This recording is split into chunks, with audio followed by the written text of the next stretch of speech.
And we are live. Good morning, crypto warriors. Welcome back to Gem and Crypto episode 506. Today is Monday, November 26th, and I'm King, here to bridge the gap between community and crypto every day, Monday through Friday, of course. And today, a lot of interesting stories going on, none of which are, of course, impeding or, going above the price of Bitcoin. That's been the biggest talk of the town. But halving in 2020 will fix Bitcoin's price, blockstream Samson Mao explains. New Bitcoin core software update uses BEC32 addresses by default. I know I'm pronouncing that wrong. Crypto booking firm Travala partners with travel giant Booking.com. That is right. That is the highlights of today's news. But of course, top thing I know a lot of people want to talk about is this roller coaster of prices from the weekend until now. Looking at the 24-hour clock, Bitcoin is at $7,213, up 1.74%. Ethereum's at $148, up 2.17%. Ripple is down 2.29% at 22 cents. Bitcoin Cash is up 2.5% at $212. Litecoin's at $46.58, up 2.41%. And EOS is up 3% at $2.59. So, of course, for those who saw the weekend, saw how crazy it was, I think Bitcoin on some exchanges slipped as low as $6,600. Of course, a quick bounce back. A lot of people are predicting what could have caused it, whether it be China cracking down on crypto again, or the SEC and regulators here, or just a normal cycle again. This is kind of what we expect, that up and down, especially coming from the price of Bitcoin and everybody else following. But with all that being said, let's go ahead and get into the top story of the day. Not many stories again, but important ones to say the least. What's going on with Shannon Allen, Tony Nolly, Allison Thompson, Christopher Ladd? Hello. Halving in 2020 will fix Bitcoin's price, blockstream Samson Mao explains. The upcoming Bitcoin block reward halving is set to solve current Bitcoin price problems, Samson Mao preempts as Bitcoin struggles below support resistance level at 7,500 USD. He urges investors to hold as the May 2020 event draws closer despite the current price challenges. So, of course, this is all being talked about because of his recent response on Twitter to Nouriel Roubini, of course, Dr. Doom.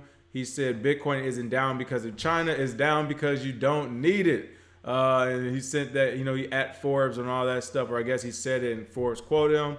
Samson Mao replied saying Bitcoin is down because we're still in the phase where we mint 1,800 Bitcoin a day. At $9,000 price levels, $16.2 million a day is required to maintain a stable price.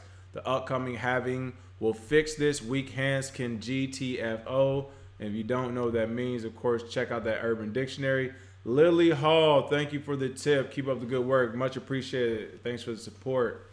Christopher Ladd, what's going on? Valdez Granville, Malik Howard, Tessa Hall, happy Monday. So Samson Mao basically, he just called people out. He said, if you have weak hands, get out of here. We don't want to hear your complaints. He's focused on the goal of next year, the halving, to see how the market reacts. I'm still on the assumption that, yes, supply and demand, once the halving happens, maybe not immediately, but within the coming months afterward, the price will rise expediently because people will really start to realize there's a lot less happening. I mean, there's a lot less being mined at one time.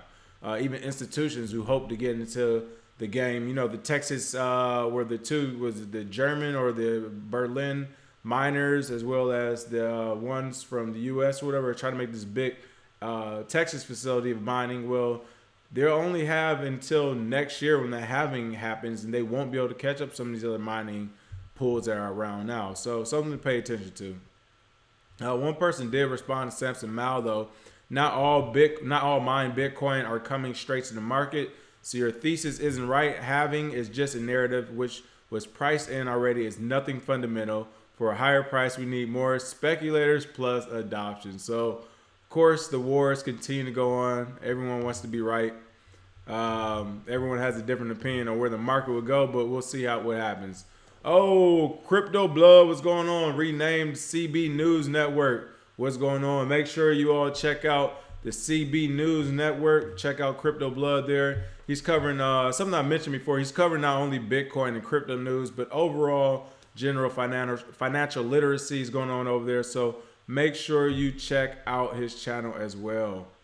Captain James T. Crypto said, why did the price of Bitcoin drop? Haters. Simple as that. True story, because the next article I have after this is kind of going to be a nod to, again, the technological advancements with Bitcoin. So there's no reason for the price to drop, but we'll get to that. What's going on, P-Man Van? That is what's up. Crypto Blood, here we go. But yeah, so again, a lot of different theories of what's going to happen next year, but the bottom line is that the halving is going to be a big deal. So until that happens, the price of Bitcoin really doesn't matter unless you're just trying to sell out of a deep hole. Because even if it goes up this year a lot, it goes down, unless it exceeds that $20,000 mark again, it won't matter until we see what happens with the halving. Because after that, we can see the price, as some people say, maintain where it's at now, take a deep dive, or just spike and moon. So it remains to be seen. New Bitcoin Core software update uses BAC32 addresses by default. I might be saying that wrong. BECH32 addresses by default. The Bitcoin Core development team released the latest update on November 24th to Bitcoin's original software client, the 19th in the coin's 11-year history. Released in Bitcoin Core 0.19.0. Eventually will be 0.0.1 in the available download version, as you see here. It was overseen by lead maintainer Waldemir J. van der Laan. It was reportedly developed by over 100 contributors over a roughly 6-month period. So what this is doing is offering a new wallet, which is going to have better SegWit interoperability. As you can see here, it's also going to have a different GUI, a graphical user interface, what you see when you use the wallets. This one is basically going to get rid of some of the uppercase letters, making it all lowercase. It's going to start the actual wallet addresses with BC1, as you see here, as opposed to a 1 or 3. They said the wallet addresses are going to be a little bit longer than existing format, but since they're using fewer different characters, and it's going to be used in hopes to reduce the margin for human error and typos or reading aloud. So I've seen some of the examples already. They're still pretty long, of course. But the positive thing is people are still working on it. That's the thing we always talk about when it comes to Bitcoin specifically. When we just talked about this one update here, it was developed by over 100 contributors over a roughly 6-month period. Again, people are doing this for free.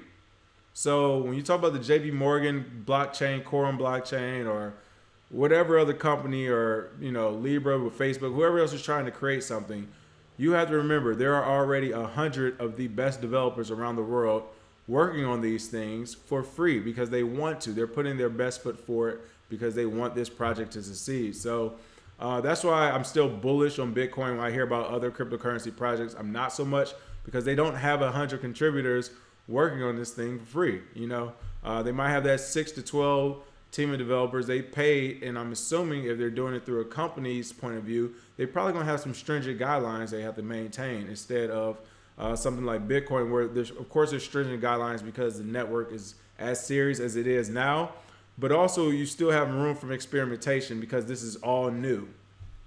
But also not just the wallet. Again, this BAC32 address format BIP 173 is now set for the first time as the default option in the Bitcoin Core wallet graphical user interface. But also there have been privacy and security improvements. It kind of goes more into technical things, so you can look at it on all the BIPs here. Of course, the Bitcoin improvement protocols or proposals, you can just click on them. They take you to the GitHubs or the GitLabs, wherever they're at. But this privacy filter and security improvement is talking about Bloom filters for light clients, like those running those on cell phones, as well as the payment protocol. One of the things I did see earlier in the article, which I did want to hit on, was the new SegWit wallets with interoperability that they've improved. The transactions now require less data to be transmitted over the Bitcoin network, thus included in the blockchain, thereby reducing costs. So again, 11 years old and we're already reducing costs. It's improving. So as someone just mentioned, the only reason the price is dropping is because of haters, man. It's literally because the price of the dollar, the price of fiat currency, because every day, every week, every month and year, they're making improvements to Bitcoin. So If you're just looking at it as what it is as a technology, it keeps getting better. The price doesn't reflect that. But as you see here, we wanted to highlight this for sure. Let's see what is going on. Who else we have?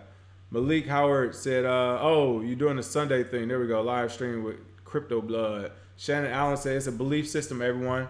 Doing an analogy to the past, most people don't know the difference from a token and a coin, let alone the difference between Bitcoin and others, but they will learn. Give them time. There we go. All right, and last but not least, like I said, short show today. Crypto booking firm Travala partners with travel giant Booking.com. That's right, Travala, a service that allows its users to pay for hotel stays with cryptocurrency, will now let its customers reserve any hotel that is bookable through Booking.com. There we go, big base hit. Big base hit. Get all these booking clients over here to crypto. Travala announced in a press release on November 25th that's already integrated bookings accommodations to its platform. The new feature will reportedly allow users to book 90,000 different destinations using cryptocurrencies. And of course, you can see here all the different crypto assets you can use. It has its own proprietary AVA token and 20 major crypto assets, of course, including Bitcoin, Ethereum, Dash, Bcash, Litecoin. You see all the usual suspects on here. But you actually can use BNB coin as well. Interesting. They said this partnership allows our users to access Booking.com's accommodation listings as well as the listings from several other leading travel suppliers, which is a fantastic use case for our own AVA token and another huge step towards mass cryptocurrency adoption. So again, this is pretty cool to see. I think this would be a big use case when it does come to cryptocurrency in general travel booking, because it's international. Different countries using different currencies. Even the banks, if you're using a bank or a third party to do that transaction, it can all be sidestepped by using Bitcoin or some other cryptocurrency to go direct to the people you're actually going to do the booking with. So I think this is pretty cool to see. Can't wait to see what comes of it, how successful they are with bookings.com, because I'm sure if they're successful, we'll see other travel companies do it as well. Other than that, as I said, folks, today is a short show. All the talk of the town is about Bitcoin prices. Everybody continues to watch it. We'll see what's going on in the next 24 hours here. I'll make sure I see you all tomorrow. Again, tomorrow's a Tuesday. We'll be out and about, but we'll make sure we do either early show in the afternoon, so make sure you have that notification set. Smash that like and share, and as always, thanks for watching. Cheers.